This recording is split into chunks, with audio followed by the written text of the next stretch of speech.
Yeah, thanks for joining this late night session. I hope you have some energy left for this talk. So I'll be talking about Bash a bit. What? Bash? Yeah, I'll use that for building Docker images. And so I suppose you're here to know something about a general purpose PHP Docker image. That's what you could read from the title. So who's building your own Docker images for development or production? Yeah, more or less.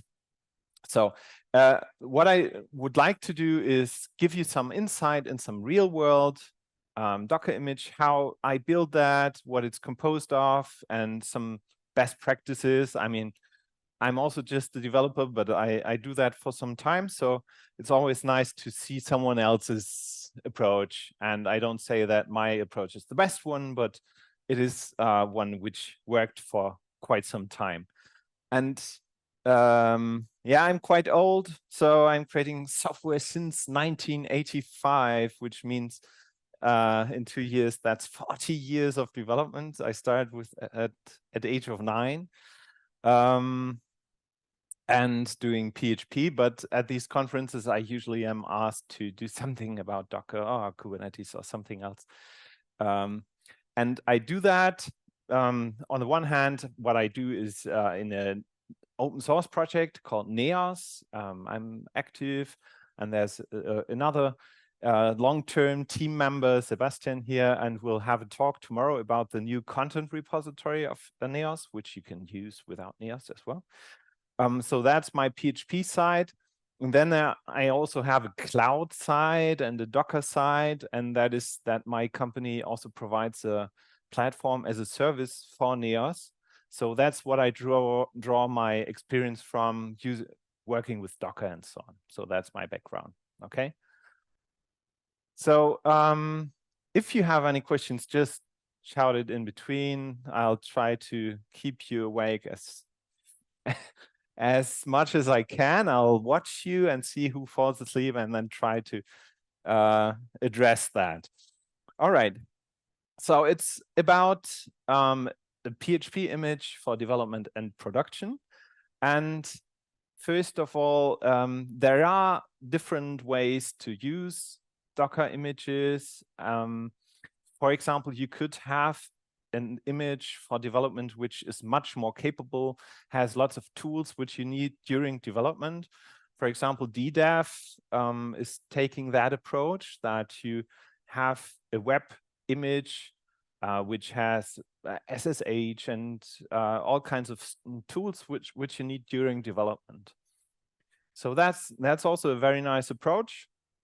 And what I'm talking about here is trying to create an image which is the same image then used in production, so that you have that feature parity and also the same PHP extensions and everything like that, so you don't have big surprises in production. All right, so when you create a PHP image, what you have to start with is a base image. And well, the base image contains some tooling which you need for all your other images. So I would just assume that creating a PHP image is not the only image you're going to have. So in my case, we also, of course, have Nginx and Redis and whatnot. And that is all based on the same base image in our company. So we know how the operating system in there works. And so it's nice to standardize. So we have some common tools which we need for our applications. And I really suggest that you create your own base image. There are lots of base images you can find which are ready-made. So why not use them? Well, the point is that depending on the project you're working on, you're of course responsible for security and all of that. So it's always a good idea to know what you have in that image. It might take some like a week or something to really address that topic, but then once for all, you know what's in there, you know how to update it and everything, right? So who's calling me, asking a question, right? No, that was my phone provider. So try to reduce that base image to the minimum. So it shouldn't ideally even have a shell.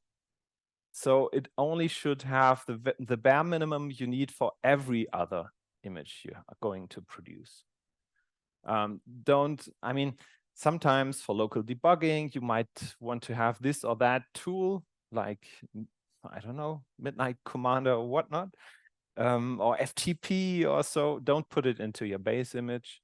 Try to reduce the attacked surface to a bare minimum. And then, of course, you have the question, which operating system should you use? So maybe who's using Alpine as a base? You are using that, yeah. Who's using anything else? Your others? Debian, yeah. Or Ubuntu, anyone? If Alpine doesn't exist, yeah. Right. So generally, there are some objective factors which speak in favor or against a certain operating system, and there are some soft factors. So Alpine Linux is being used a lot for Docker images because it's so small. And people say that it's more secure, probably because it's so small. But the point is that actually the security team is very small as well. And compared to a project like Debian, for example, they don't have these practices of updating and so on and patching like, for example, Debian does. But another big drawback is that they're using musl instead of glibc. So if you never cared about which C library you're using, then there are a few things in PHP which you will stumble over, because PHP will behave differently when you use glibc or musl. And there might be even other problems you have later on when you're using Docker Compose or Kubernetes, for example. There are network issues you could have and crazy things. So unless you really know what you're doing, I suggest to use an operating system based on glibc. Okay. So for example, I personally use Debian, and yes, that is bigger, but it's widespread. And one important point for me is I know Debian quite well because I've been using that ever since. And for me, that's an important factor, because only if I know that system well, I can also maintain it well. So that's what I use. Now, you must support all that software you install, so you need to be comfortable with it. And if you compare the file size, yes, there is a difference. Funnily, Debian is larger than Ubuntu. But there's also something, there are also distributions like Minideb from Bitnami, which is a stripped down Debian, and it's only 72 megabytes, which of course cannot compete with the 5 megabytes of Alpine. But why is the image size important at all? So in which situations is the image size important? So it's like, yeah, let's try to get as small as possible. But the point is that you know that Docker images and containers are using a layered file system. So that means if you use the same base image for all your images, then you always have the same layer. And on one particular server, it's only downloaded once.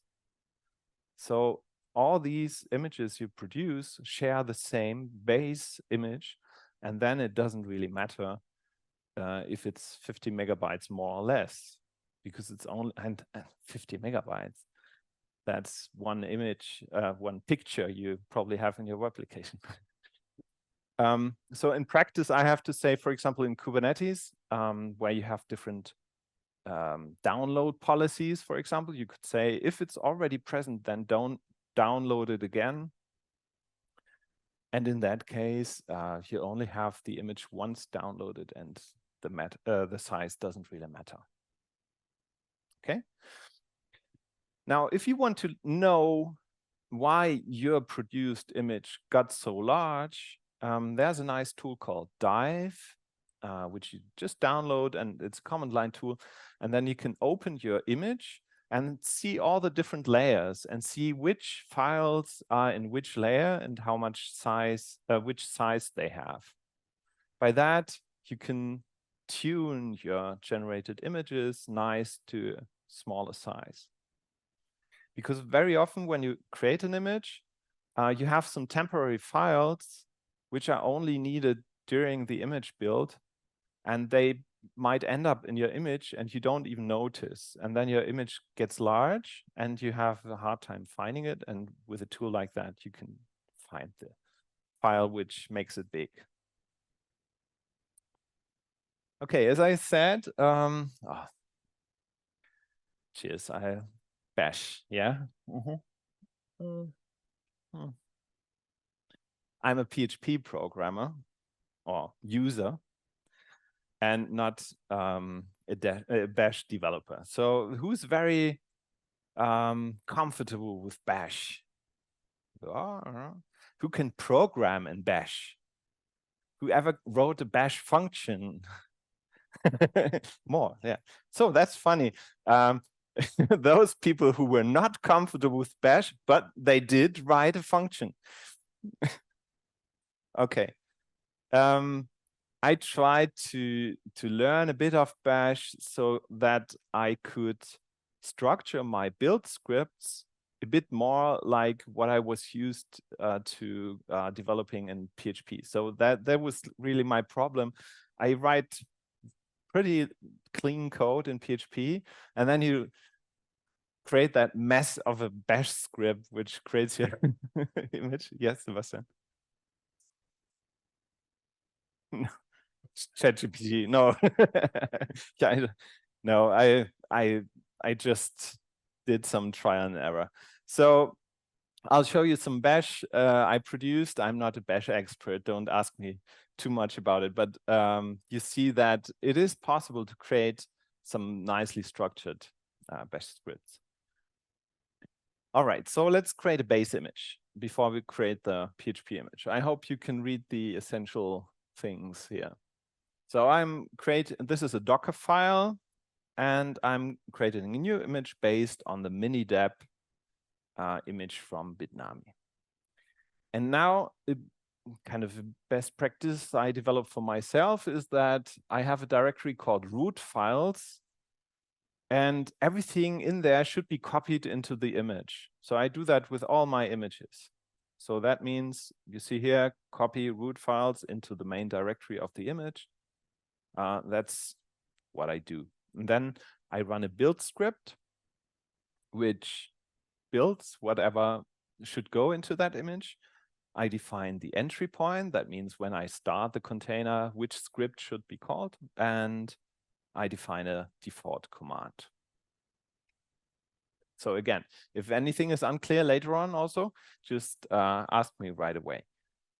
So there are a few additional things, just as an example, which you can put into your Docker file. For example, labels or environment variables, obviously. So these help you organizing your images because you can probably, depending on your registry, look for certain labels, and you can also see when was this image built. You do a Docker inspect and look into your container and then see, yeah, it's using that image which was built at that date. That can be helpful at some point. Right.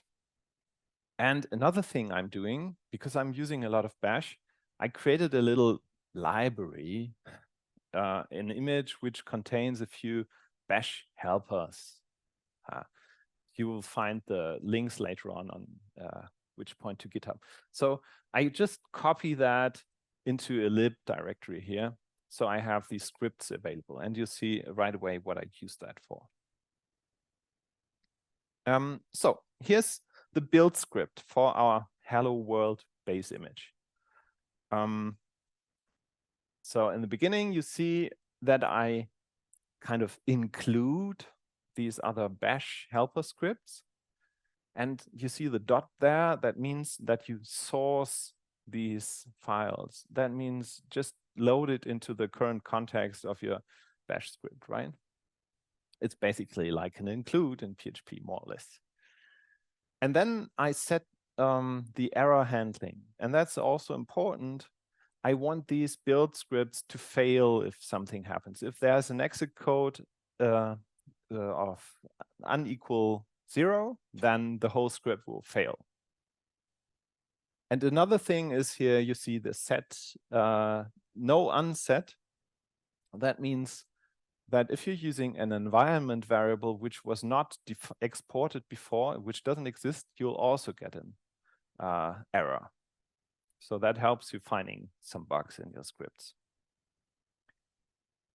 Okay, so here we go. You see, I export the log path and file name. So all the logs of these scripts should go to standard out, so I can see that in the console while it's building. And then you see here banner, flow native, packages, and store. These are functions which I imported earlier, which help me, in that case, just outputting a fancy banner for no particular purpose, and then installing these packages. And that little function here does a few more things. So for example, it will make sure that it's non-interactive mode, and it will clean up and things like that. Okay, so nothing really fancy yet. Then we have the entry point. So that means when your container starts, that entry point is run. And again, it's just outputting some banner and then sleeping for some time. So don't read that, but it says Docker build X build. Who's using build X actually? Build X? Huh? Never heard of? Build X? That's pretty helpful. It allows you to create multi-platform builds. So if you have a Mac with Apple Silicon, for example, and want to create an image which works on ARM, but AMD as well, with BuildX, you can create multi-platform builds. That's nice. And it's just one image, so with different layers. Okay. So it builds, and then I can run it and see the fancy banner, and it's sleeping. So that's the Hello World. Okay, so maybe you know that it should be best practice that in a Docker image, there should be only one process running, ideally. So, of course, you should not use Docker as a virtual machine. It's not a virtual machine. You should not just install lots of different tools and web server and PHP and Elasticsearch and GitLab and everything in one image and then use that as your virtual machine. That's not what it was meant for. So if you follow the very pure practice, then you only have one process running in your container, and that has the process ID 1. And as long as that is running, the container is running, and when that is killed, then the container stops. However, that has a few drawbacks. So what I do is I install Supervisor, which is a tool which helps you keeping processes running and controls processes and so on. And in my case, Supervisor has the PID 1. And that means as long as Supervisor is running, the container is running. Why do I do that? Imagine you create a PHP container and there's PHP FPM running. Maybe you also want to do something like log rotate. It's weird to do that in a container, but I have seen projects where a lot of logs were created in a container and nobody rotated them. So, or you might have other things you want to run. For example, user-defined services, an event loop in your application, for example, things like that. For that, I use supervisor. And now what I changed here in this example is that I'm now not using Minidap as a base image, but my Flow native base image, which you also find on GitHub. And what does it add? Well, it's based on Minidap, but adds supervisor, a few, very, very few tools, and this bash library. Okay. So this is pretty similar. Now, this is the entry point, and that has changed, of course. So when the container starts, what should it do? It should not run PHP in the end, but it should run supervisor. And as long as supervisor is running, it should be there. And when supervisor stops, the container should stop as well. And this is what I did here. So when you go through that, you have that fancy banner, and then you see eval syslog env. You see that in a second. So that is basically evaluating a lot of exports which define environment variables. And then I initialize syslog and start syslog. These are functions which I imported up there. You see syslog ng. Don't worry about that yet now. And then I propagate, or I evaluate the supervisor environment variables. I initialize supervisor, I start supervisor, I trap the signals to which would stop supervisor. So when someone presses Control C when the container is running, a signal is sent to the container, and by this trap here, I can make sure that supervisor is stopped and syslog is stopped when you do that, so that in the end the process is stopped. Okay. And then you have this funny if-else condition. So if the current argument of running the entry point is run, then do that, and else execute whatever you gave it as an argument. So why do I do that? When you start the container without any arguments, so you do docker run image name, it will start supervisor. But if you do docker run and then interactive terminal and so on, bash or some command, it will go into the second case and execute that, so you can log into your container. Okay. Now, and then what I do is I fetch the, I assign the current process ID of supervisor to a variable, and I wait until the proc file or the log file of that process is gone. That means as long as that file is there, supervisor is running, and when it's gone, we know that we can stop, and it says goodbye and the container stops. Okay. So I hope this is not too obvious and not too difficult, but something in between. Now, let's take a look at where this all should live later on. For example, if you're using Docker Compose, or if you are using a pod in Kubernetes or in Podman or whatever you're using, you have different containers running, and I just assume this architecture here. So there's one container with PHP FPM and a separate container with Nginx. And then there might be other containers like a log collector or Blackfire or whatever so-called sidecars. Okay, so I'm not putting Nginx into the same container like PHP, but they of course communicate with each other. So the Nginx uses fast CGI to communicate with PHP FPM. Let's create the PHP image, okay? Right, so this is the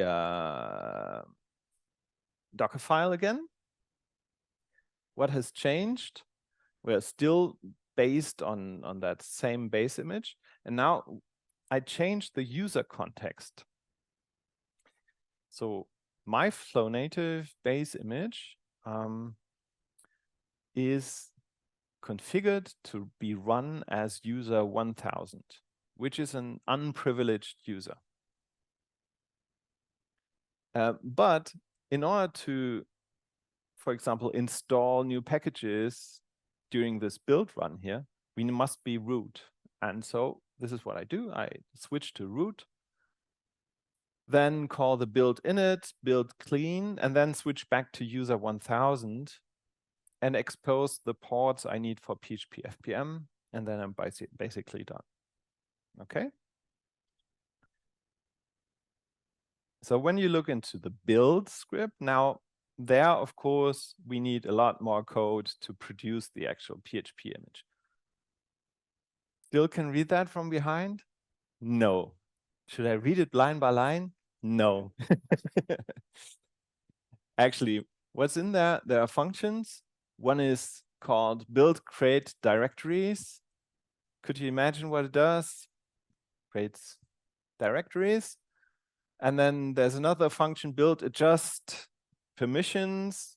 So obviously that.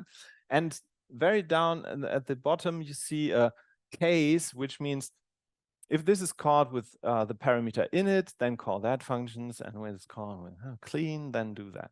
Okay, obvious. The entry point again. So there's still everything we've seen before.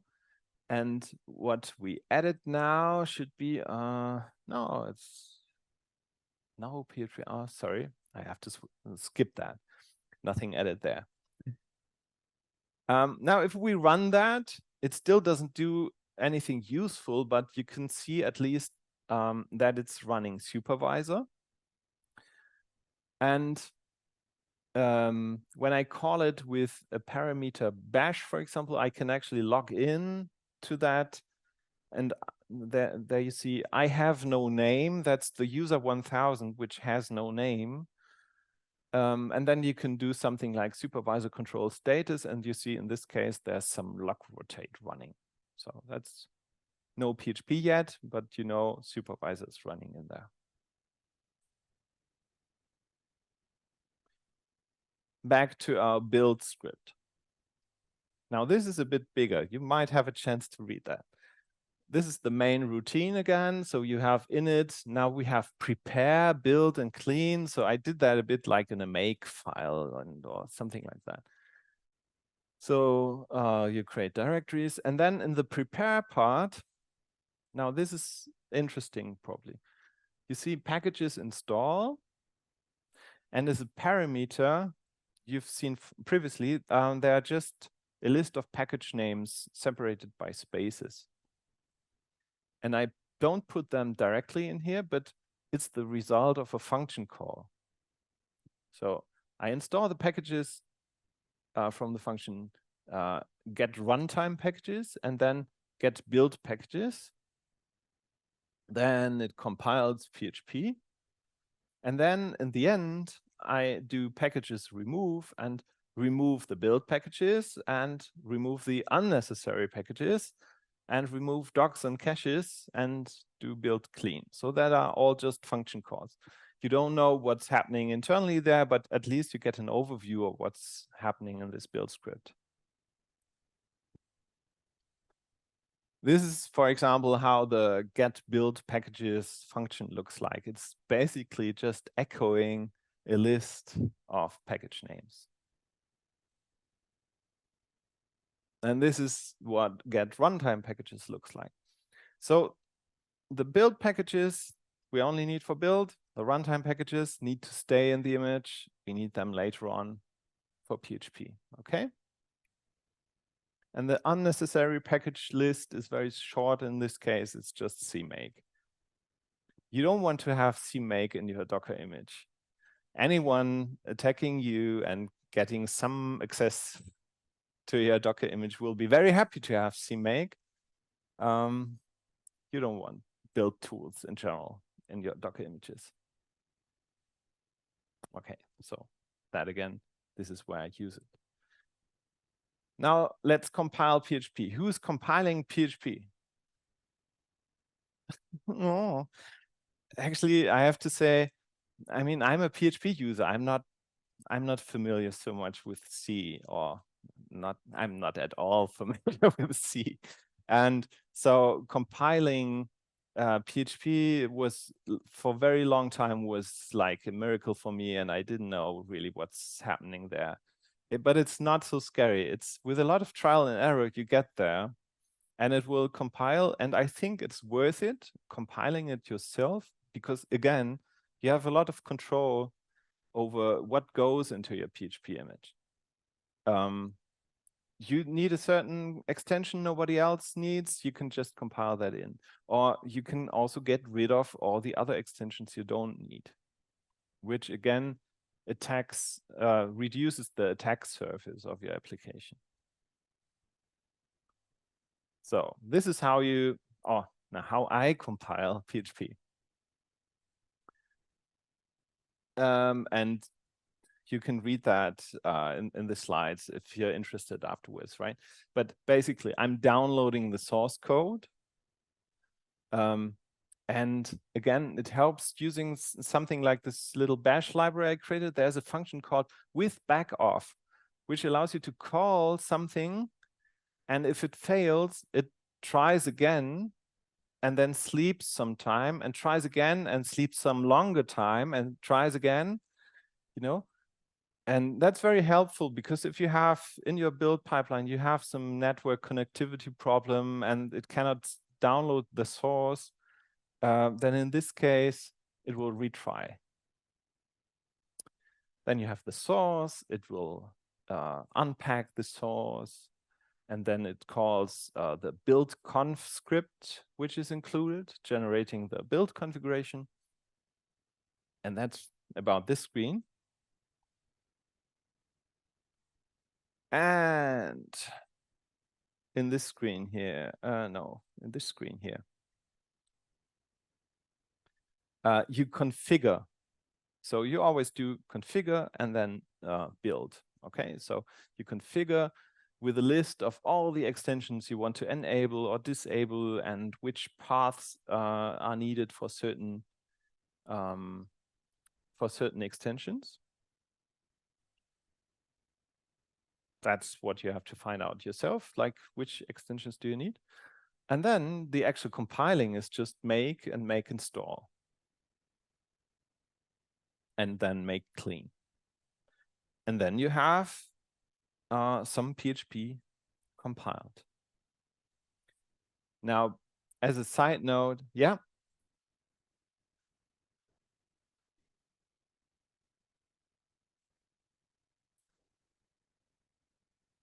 That, yeah, if the extensions are included in the binary or if they are separate, that depends on the extension. The extensions you've seen there, which are mentioned in the configure with this and that, they are directly compiled into the binary. And then there are additional extensions. You'll find that in my actual PHP image. I won't mention that today because that goes a bit too far. But I also created functions which allow you to easily install new extensions which are dynamic, like xdebug, for example. When I compile this on GitHub, it takes 1 hour and 51 minutes. When I compile that on my MacBook, it takes 74 seconds. That's crazy, right? They should use MacBooks for the build pipelines. All right, but that means it's completely realistic to compile PHP on your notebook. That has been different in the past, so but computers are so fast by now that that's not a big hassle. Right, I need to enhance my entry point now a bit, so I include a new part, the PHP FPM sh, which you'll see, and the environment variables, and initialize it. So this is what's happening there. And now let's look into that new file, PHP FPM sh, which is only be used for configuring my PHP. So you see a function which exposes a lot of environment variables. And this suits the purpose that you can dynamically configure your PHP image without having to rebuild it again and again. So you can say, I enable Xdebug, or I need that PHP FPM port, or that PHP FPM mode, for example, max children, or whatever. You want to have that configurable. And I do that by exporting all these variables. And I don't know if you know that syntax. I learned that back then when I created it. So it says export, and then, for example, PHP memory limit equals, and then in quotes, dollar, curly braces, memory limit, and then colon, dash, or minus, and the default value. And that is a very nice thing. So with that, you can assign whatever has been set from the outside as an environment variable. And if that is empty, you use a default value. And you can actually nest that again. So it's like, but it's very helpful. Now this is my PHP FPM conf. You also have that in any project, of course.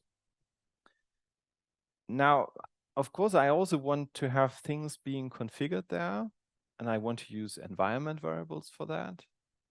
But the problem is that I cannot use environment variables in here. Do you know why?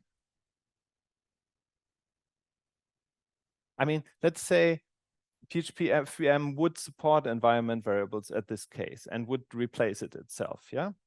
There's still a reason why I can't use environment variables at this point.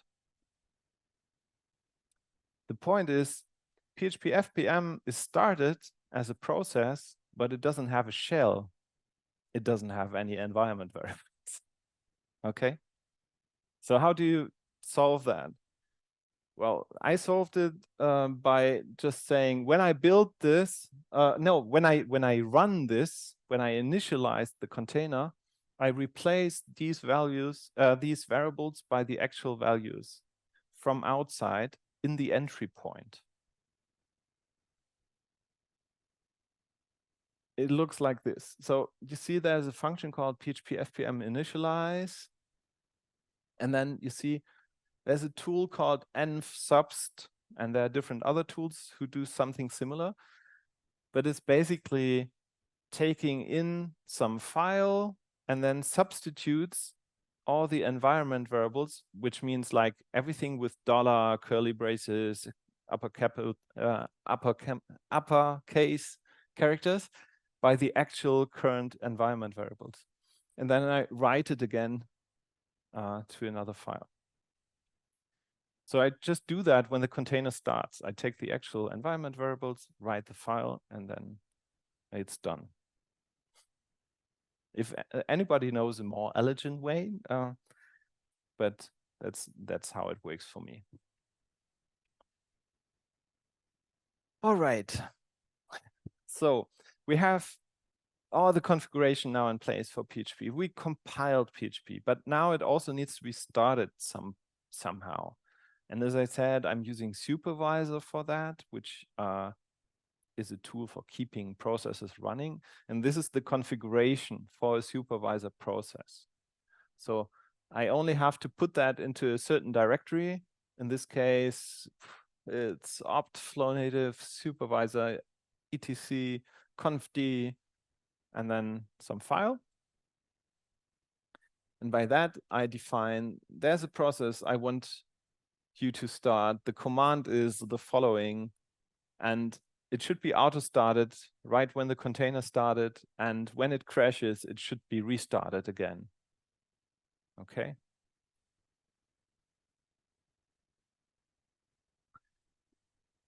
Now we have a PHP image, which you can actually use.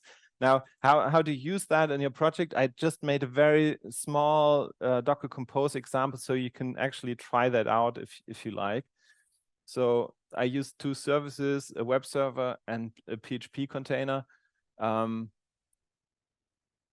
Actually, there are some default values in that Nginx which know that I need to use FPM at port 9000 and so on, which I skipped here. And then you see, okay, I have my PHP image. And now you see these options here. Security op, no new privileges. You remember that I switched to user 1000 and I can actually run, or now this container is run as user 1000. And when you set this to no new privileges, and there are some other options you can use in Docker and containerd and so on, it can actually technically not switch to another user, not to root. And that helps you, of course, then in production to keep that safe. For example, in Kubernetes, you can also make that default policy so that you cannot run any containers running as root, which helps you keeping things more secure. That's my application. And and it works. By the way, when you are, I don't know, who's using Linux for development? One. I assumed that somehow because you were familiar with Bash and yeah, what can you do? And the others, what are you using for running Docker on your dev machine? Docker desktop? Yeah. Yeah, okay. I'm on a Mac and I also tried Colima for some time, which is a nice alternative to Docker desktop. Why do I use an alternative? Because there are certain versions once in a while which crash all the time, and it's completely annoying. It's like it just freezes. And so I looked for an alternative. Colima worked nice. And now what I'm using for 2 months or so is something called OrbStack, which is a commercial product, but it's nice. I'm not paid by them, but what you have, for example, you can just, for example, like this, you just have a URL you can put in, and with that you can reach any container. Or you have your file system of any container mounted as a network volume to your Finder, and or you can SSH into any container and things like that. Very nice. But that was not my topic. Okay, now you've seen Nginx, you've seen PHP FPM, and now you need some application. And that, in my case, what I do is I create images which only contain the application code and nothing else. So this case here, some Neos application, but whatever comes out of your build pipeline. So you run composer install and yarn install and whatnot, and then your application at some point is done or built, and then you copy that to an image. And now that image can be put into something like Docker Compose or Kubernetes or so on. and then be made available to the other containers, either through a shared volume. You can copy that into that shared volume, something like that. So why not compile everything into the PHP image? Because I see that a lot. Of course, it depends. It's not wrong. But in my case, for example, we have in our cluster, we have hundreds of applications running. And now if there's a new PHP version coming out with a security patch, I need to recompile or rebuild all these application images. Now imagine you have a few hundred applications and run composer install and yarn install and everything for all of them. Then probably something will go wrong. Some package is not available anymore, or you have network connectivity. But if you keep that separate, all you have to do is deploy a new PHP image, and then that can be used for all your applications. So, yeah, and you can use something like busybox as a base image, so you at least have a copy command to copy all that code into a shared volume or something like that. Then you can put that into some registry. You probably already use some registry. There are a few which you can use. And now that you have your image, so how often do you build that? How do you roll that out? So what we do in my company is that we have nightly builds of our base image and then all of the images which are on top of that. And then we deploy that. And there's no magic behind it. It's very easy. You only have to configure that at some point. The nice thing about that is if there are any security issues, you automatically get a patch every night. At some point, you can even stop scanning your images for security issues because, I mean, if you rebuild your base image every night, then you get all the patches which are available. And if a patch is not available, then, well, you know there's a security issue, but you cannot do anything anyway. So that's my take, at least. However, you must make sure that these builds build. So not like in this case. By the way, this is the mini-deb base image from Vietnami, which stopped building at some point. And another trap is that if you have a scheduled run, for example, in GitHub, and you don't commit anything to the repository, and the base image is not a very active project, then it will also stop building at some point, like after 60 days or so.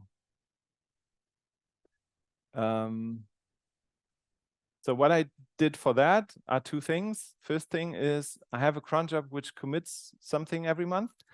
And the other thing is in the GitHub pipeline, I call a webhook for a heartbeat. So we have a monitoring system with alerting and so on. And there's a feature for heartbeats. That means you can define, here's a heartbeat for that image build. And I expect that it's being called every night. And if it's not called for 3 nights, then run in an alert. And all you have to do is run with curl or something, like run some URL. And there you have your heartbeat. And then you can just forget it. It runs forever. Here's an example, if you're on GitHub, how to build a cascade, like if the base image was built, notify another build through events to also run.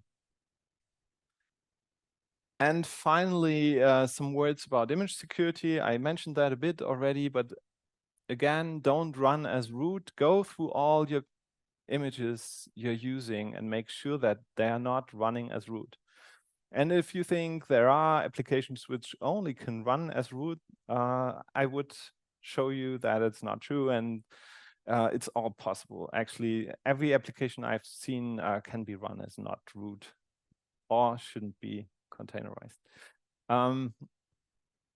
Then disable this privilege escalation. As I said, automatically scan images. If you build them nightly, doesn't matter so much. Yeah, and maybe some images don't even need a shell. For example, in Kubernetes, you can also log into a container by attaching another container during runtime. So you don't need a shell in the container you want to debug. And if there's no shell, then there's no attack surface for someone getting access to that cluster, or less. I put this code you've seen here into a GitHub repository, which you'll find at that address. So yeah, take a photo. My name is Robert Lemke. You found me on GitHub, and that is the most recent updated repository there. And I also have the actual PHP image I'm using there, and that bash library. And if you have any further questions, that's a very good time to ask. And I can take some, yeah.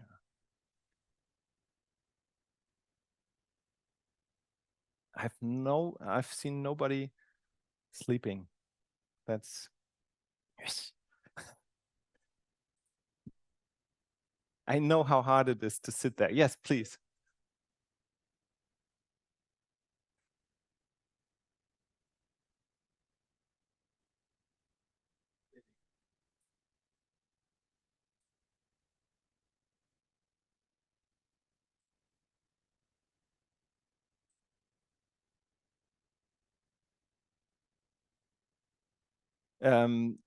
Well, if you want to, yeah, I need to repeat everything, right?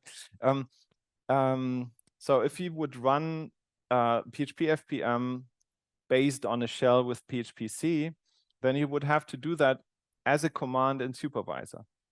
And that has some unexpected outcome when you run bash as a process, because it could happen that PHP FPM crashes and the shell is still living and nobody will notice. So yeah, that's unfortunately not helping. Yeah. But you can imagine when I tried these things, I tried so many things. And yes.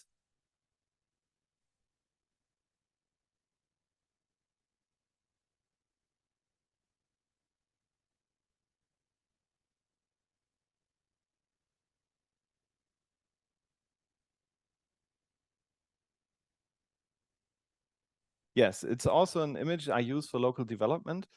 To be honest, it's an image based on that image I use for local development, or also in our cluster. That only has a few more tools in it, but that doesn't have anything to do with mounting the files. So I really suggest, first of all, don't put code into your container and code within your container. You will lose code at some point. The other thing is, it's absolutely practical to mount your application directory into your container in the meantime. So there are better file systems like Vertio FS on a Mac, for example, which are quite performant. And it depends, but for example, with OrbStack here, it's like working on my local machine. So we had all different kinds of like tricks where we synced with rsync into the container. And I know that DDEV tried it with NFS in the beginning, and then they're using something called mutagen and mutagen.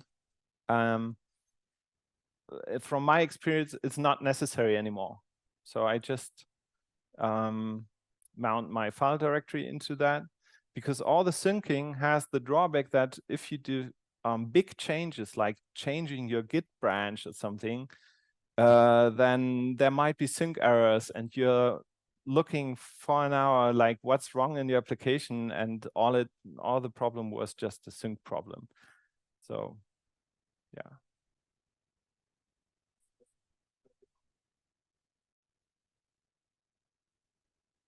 Exactly.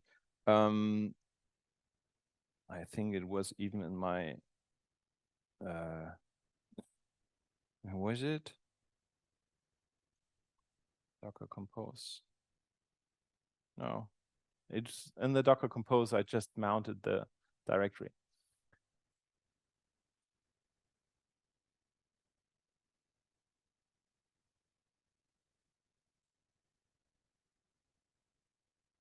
Exactly.